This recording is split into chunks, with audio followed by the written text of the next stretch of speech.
Now I invite Srenik from 5th class for role play on plastic.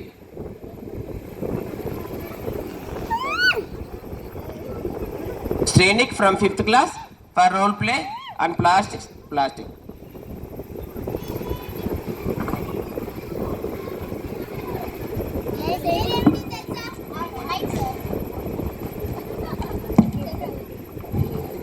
నా పేరేమిటో తెలుసా? నా పేరు వింటేనే హడలెత్తిపోవాలి, గడగడలాడిపోవాలి. ఈ భూలోకం అంతా నేనే ఆక్రమించాలి. ఇంతకీ నా పేరేమిటో తెలుసా?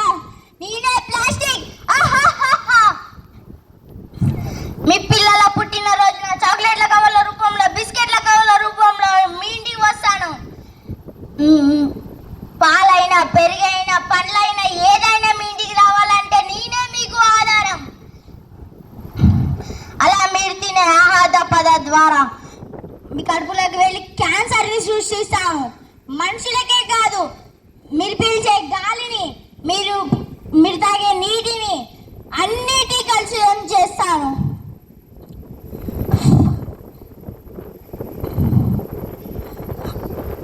అలా మీ ఇంటికి వచ్చిన నన్ను చెత్తబుట్టలలో, కాల్వలలో, డ్రైనేజీలలో పడేస్తారు.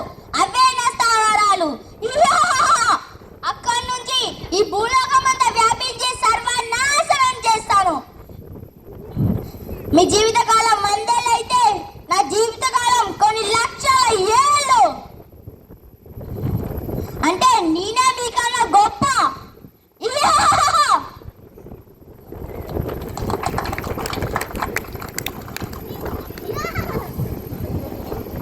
విన్నారు కదా, ప్లాస్టిక్ వాడటం వల్ల ఎన్ని నష్టాలు కలుగుతున్నాయో.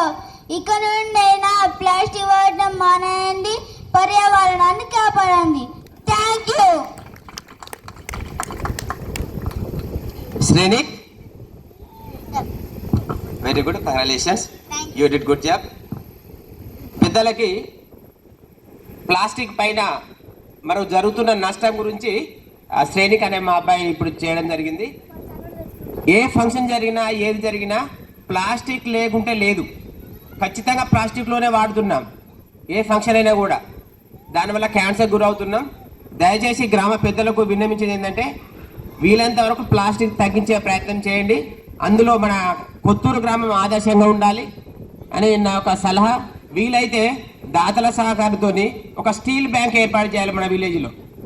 ఒక 500 ప్లేట్లు, ఒక 500 గ్లాసులు అట్లా మనం స్టార్ట్ చేసినట్టయితే ఎవరైతే ఫంక్షన్ చేసుకుంటారో వాళ్ళకు ఉచితంగానే ఇస్తాం. వాటి క్లీన్ చేయడం కోసం మాత్రమే మినిమం ఛార్జ్. అంటే మన గ్లాసులు, ప్లేట్స్ కొంటే మనకి ఎంత డబ్బులు అవుతున్నాయో అందులో సగం కన్నా తక్కువ తీసుకుందాం. దాంతో మనం ఏం చేస్తామంటే మళ్ళీ ప్లేట్లు మనం కడిగి నీట్గా చేసి మళ్ళీ ఇంకో ఫంక్షన్ అందేయవచ్చు. నేను ఇది అందరినీ రిక్వెస్ట్ చేస్తున్నాను. ఇక కొత్తలో చాలా యువజన సంఘాలు చాలా యాక్ట్ ఉంటాయి. గ్రామ పంచాయతీ పాలకవర్గం కూడా చాలా యంగ్ అండ్ డైనమిక్గా ఉంది. కాబట్టి ఈ ప్లాస్టిక్ చిన్న విషయం కాదు సార్. ప్రతి ఒక్కరు ఎంత కాదన్నా ఫంక్షన్ ప్లాస్టిక్ చేస్తారు.